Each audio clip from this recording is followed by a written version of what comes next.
Baiklah semuanya, selamat pagi. Perkenalkan, nama saya Bina Robikan Sasmito. Saya mahasiswa Politeknik Negeri Pontianak, jurusan Teknologi Pertanian, Prodi D4 Manajemen Perkebunan. Baiklah semuanya, pada kesempatan pagi ini saya diberi tugas sama dosen saya, yaitu Pak Repi Cesario SHM, mengenai permasalahan yang ada di perkebunan, yaitu masalah yang ada di tempat kerja maupun cara mengatasinya. Pada kesempatan pagi hari ini saya diminta menjadi manajer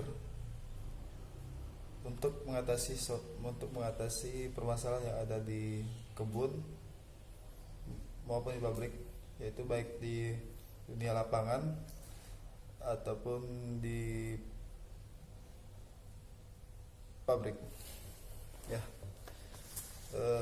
pertama, perkenalkan, nama saya Bina Robikan Sasmito.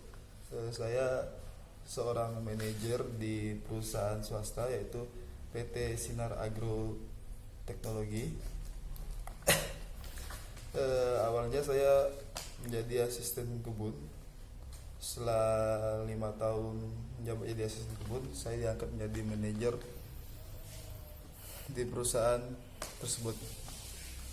Menjadi manajer sudah menjadi 10 tahun.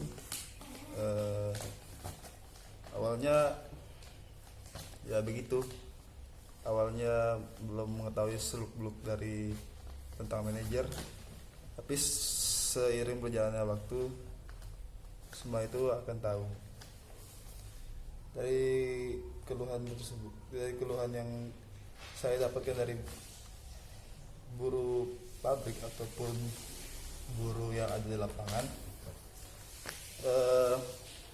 kendala yang mereka keluhkan yaitu pertama tentang upah.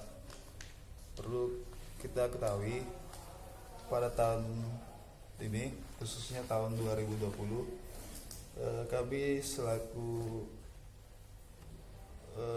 jabatan manajer atau perwakilan dari perusahaan tersebut terpaksa mem-PHK hampir 30% karyawan dikarenakan pandemi corona yang belum selesai sampai sekarang, membuat perusahaan tidak mampu, bukan tidak mampu sih, tapi mengurangi supaya tidak menjadi kebangkrutan. Akhirnya secara terpaksa kami memberhentikan pekerja, baik itu buruh lapangan ataupun buruh pabrik, untuk mengurangi defisit kerugian yang dialami perusahaan. Yang kedua itu hambatan dagang yang bermunculan. Perlu Anda ketahui, Indonesia ada sebagian besar ekspor utamanya itu minyak sawit. Tapi sekarang baik berbagai negara yang di luar negeri, mereka menyebut bahwa mereka melarang biodiesel berbasis sawit karena mereka nilai masih menciptakan banyak masalah, dari berbagai korupsi, pekerjaan, sampai pelanggaran HAM. Hambatan perdagangan yang saya lihat di sini dengan ekspor yang cukup signifikan bagi Indonesia. Hal ini menunjukkan bahwa minyak sawit masih merupakan minyak nabati yang vital bagi seluruh masyarakat di dunia, yang menjadi kebutuhan utama mereka hampir tiap tahunnya. Berbagai upaya menghambat pertumbuhan industri kelapa sawit yang ada di Indonesia terus dilakukan perusahaan minyak sawit. Contohnya di barat mereka sedang menciptakan minyak yang terbuat dari bahan bunga matahari, karena menurut mereka itu bisa mencegah polusi. Sedangkan kalian tahu bahwa produksi minyak sawit, Indonesia menjadi negara keempat terbesar di dunia pengekspor minyak sawit. Ya, itulah cara. Tapi gimana lagi itu? Sedangkan di masa pandemi ini semuanya butuh kebutuhan.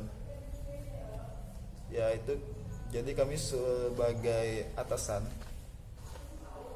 mulai mengatasinya dengan cara kami terjun langsung ke lapangan. Kami berkonsultasi dengan pemerintah bagaimana mencari solusi yang tepat untuk permasalahan minyak sawit.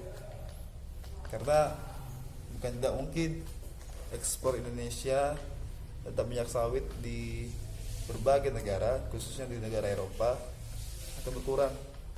Untuk itu, saya selaku manajer kemarin sempat berdiskusi dengan pemerintah, dan pemerintah sedang memberi usulan yang bagus terkait adanya pelarangan ekspor minyak sawit ke Eropa. Yaitu Menteri Luar Negeri sedang berkonsultasi dengan berbagai elemen penting di berbagai negara yang mengekspor minyak sawit di Indonesia. Tentang PHK, setelah saya menyampaikan aspirasi saya tentang bawahan-bawahan saya yang terpaksa kami PHK, mungkin usulan saya setelah pandemi corona ini berakhir, saya akan memanggil kembali pekerjaan yang saya PHK, karena mereka juga punya keluarga. Tidak mungkin kami nganggurkan di rumah terus, sedangkan mereka punya anak dan kebutuhan yang tiap hari mereka cukupi. Mungkin sekian dari penyampaian saya, baik itu dari masalah yang terjadi di dunia perkebunan dan cara saya mengatasi untuk bagaimana lebih bagusnya untuk kedepannya. Saya kira sekian. Selamat pagi dan salam sejahtera bagi kita semua.